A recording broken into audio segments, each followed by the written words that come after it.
അയോധ്യയിലെ രാമക്ഷേത്രവുമായി ബന്ധപ്പെട്ട വിവാദങ്ങൾ അടുത്ത തെരഞ്ഞെടുപ്പിൽ തങ്ങൾക്ക് അനുകൂലമായി മാറുമെന്നാണ് സമാജ്വാദി പാർട്ടിയും കോൺഗ്രസും ഒക്കെ പ്രതീക്ഷിക്കുന്നത്. ഏതായാലും അടുത്ത നിയമസഭാ തെരഞ്ഞെടുപ്പ് 2027 നടക്കുന്ന UP നിയമസഭാ തെരഞ്ഞെടുപ്പ് രാജ്യമാസകലം ശ്രദ്ധിക്കുമെന്നുറപ്പാണ്. കാരണം UP എന്ന് പറയുന്നത് ഇന്ത്യയുടെ രാഷ്ട്രീയത്തിൻ്റെ ഒരു കേന്ദ്ര സ്ഥാനമാണ്. UP ആര് ഭരിക്കുന്നുവോ അവരായിരിക്കും ഇന്ത്യ ഭരിക്കുക. അതുകൊണ്ട് തന്നെ UP പിടിച്ചെടുക്കാനായിരിക്കും പ്രതിപക്ഷം നന്നായി ശ്രമിക്കുക. അവരെ സംബന്ധിച്ചിടത്തോളം 2024 ലോക്സഭാ തെരഞ്ഞെടുപ്പിൽ ഉണ്ടായ നേട്ടം അത് കോൺഗ്രസിനെ സംബന്ധിച്ചിടത്തോളം അല്ലെങ്കിൽ സമാജ്വാദി പാർട്ടിയെ സംബന്ധിച്ചിടത്തോളം വളരെയധികം അവർക്ക് ഒരു പ്രതീക്ഷ നൽകുന്നതാണ്. എന്നാൽ തൊട്ടടുത്ത് നടന്ന UP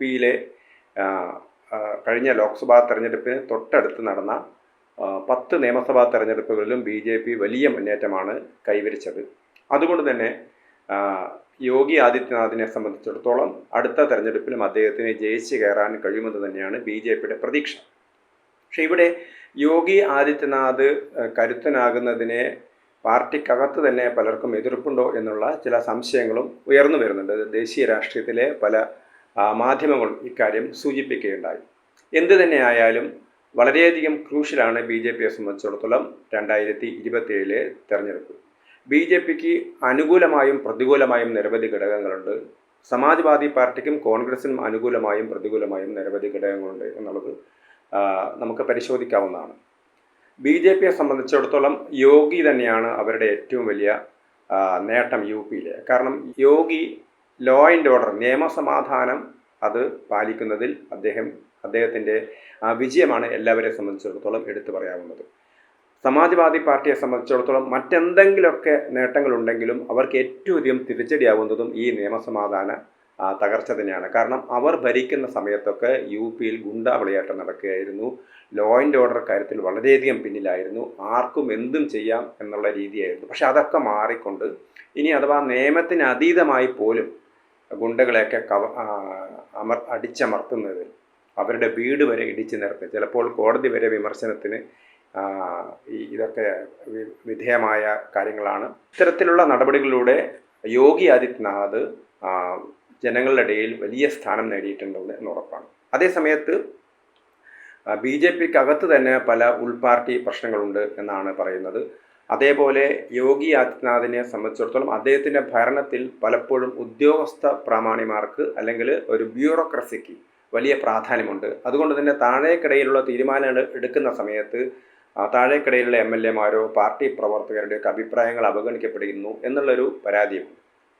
ഇത് സ്വാഭാവികമായിട്ടും അവരിടയിൽ ഒരു അസംതൃപ്തി ഉളവായിട്ടുണ്ട് എന്നാണ് പറയുന്നത്. അതേ സമയത്ത് പല രാഷ്ട്രീയ നിരീക്ഷകരും BJP അനുകൂലിക്കുന്ന ആളുകളൊക്കെ തന്നെ പറയുന്നത് BJP സ്ഥാനാർത്ഥികളെ MLAമാരിൽ പലരെയും തന്നെ മാറ്റി. കാരണം ജനങ്ങൾക്ക് പലപ്പോഴും ഇവരോടൊക്കെ അതൃപ്തി ഉണ്ടാവാൻ ഇടയുണ്ട്. അതുകൊണ്ട് തന്നെ സ്ഥാനാർത്ഥികളെ ഒരു അഴിച്ചുപണി നടത്തിയാൽ മാത്രമേ BJPക്ക് മുന്നോട്ട് വരാൻ കഴിയൂ എന്നുള്ളതാണ് ഒരു പ്രധാനപ്പെട്ട വിഷയം. BJPയെ സംബന്ധിച്ചിടത്തോളം വളരെ അഡ്വാൻറ്റേജ് ആയിട്ടുള്ള പൊസിഷനാണ് 403 അംഗ നിയമസഭയിൽ. ചില മാധ്യമങ്ങളൊക്കെ പറയുന്നത് 150 സീറ്റ് രണ്ട് പക്ഷത്തിനും, അതായത് BJPക്കും അതേപോലെ തന്നെ സമാജ്വാദി പാർട്ടി കോൺഗ്രസ് സഖ്യത്തിനും ഇവർക്ക് ഏതാണ്ട് മേധാവിത്വമുള്ള സീറ്റുകളാണ്. ബാക്കി 103 സീറ്റുകളിലെ പോരാട്ടത്തിൻ്റെ ഫലമായിരിക്കും UP ആര് ഭരിക്കും എന്ന് തീരുമാനിക്കുക എന്നാണ് അവർ പറയുന്നത്. കാരണം 150 സീറ്റുകളിൽ BJPക്ക് ശക്തമായ മേധാവിത്വമുണ്ട്. അതേ സമയത്ത് തന്നെ മറ്റൊരു 150 സീറ്റുകൾ സമാജ്വാദി പാർട്ടിക്കും കോൺഗ്രസിനും BJPക്കാൾ സ്വാധീനമുണ്ട്. അപ്പം രണ്ടുപേരും ശ്രമിക്കുന്നത് തങ്ങളുടെ 150 സീറ്റുകളിൽ അത് ശക്തി ഉറപ്പിക്കുകയും രണ്ടാമത്തെ 103 സീറ്റുകളിൽ പിടിച്ചെടുക്കുകയും ചെയ്യുക എന്നുള്ളതാണ് രണ്ടുപേരും അനുവർത്തിക്കുന്ന സ്ട്രാറ്റജി. സമാജ്വാദി പാർട്ടിയെ സംബന്ധിച്ചിടത്തോളം അവരേറ്റവും അധികം ശ്രദ്ധ വെക്കുന്നത് ദളിത് പിന്നോക്ക വിഭാഗങ്ങളുടെ ഇടയിൽ, ദളിതരുടെ ഇടയിൽ, അതേപോലെ തന്നെ മുസ്ലിം, അങ്ങനെ ദളിത് പിന്നോക്ക മുസ്ലിം എന്നുള്ള ഒരു സമവാക്യമാണ് അവർ ആവിഷ്കരിച്ചിരിക്കുന്നത്. അതോടൊപ്പം തന്നെ വളരെ കാലം BSPയും SPയും മുമ്പ് 2018-19 ഒരുമിച്ച് ഭരിക്കാൻ തുടങ്ങുകയും പിന്നീട് അവർ തല്ലിപ്പിരിയുകയൊക്കെ ചെയ്തിരുന്നു.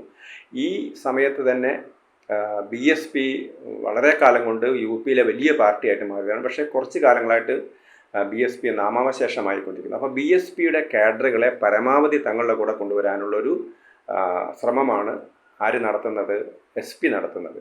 അതേസമയത്ത് ബി ജെ പി ആകട്ടെ, ബി ജെ പിയിൽ കഴിഞ്ഞ കുറച്ച് കാലങ്ങളായിട്ട് സംസ്ഥാന തലത്തിൽ അത്ര ശക്തനായ ഒരു പിന്നോക്ക വിഭാഗം അല്ലെങ്കിൽ ഒ ബി സി നേതാവ് ബി ജെ പിയിൽ വളർന്നു വന്നിട്ടില്ല എന്നുള്ളതും ഒരു ന്യൂനതയായിട്ടാണ് പലരും ബി ജെ പിയെ കാണുന്നത്. അതേസമയത്ത് പുതിയ പാർട്ടി പുനഃസംഘടനയിൽ എല്ലാ വിഭാഗങ്ങൾക്കും, പ്രത്യേകിച്ച് ഒ ബി സിക്കാർക്കൊക്കെ മതിയായ പ്രാതിനിധ്യം നൽകിക്കൊണ്ടാണ് ബി ജെ പി സംസ്ഥാന ഘടകം പുനഃസംഘടിപ്പിച്ചിരിക്കുന്നത്. അപ്പോൾ ഒരു ഭാഗത്ത് എസ് പിയുടെ ഈ ഒരു കമ്മ്യൂണൽ ഇക്വേഷനെ നേരിടാനുള്ള ഒരു സോഷ്യൽ എഞ്ചിനീയറിംഗ് ഈ ഭാഗത്ത് ബി ജെ പി നടത്തുന്നുണ്ട്. കോൺഗ്രസിനെ സംബന്ധിച്ചിടത്തോളം കോൺഗ്രസ് ഇപ്പോൾ അമിതമായ അവകാശവാദം ഉന്നയിക്കുന്നു എന്നുള്ളതാണ് എസ് പിയുടെ പരാതി.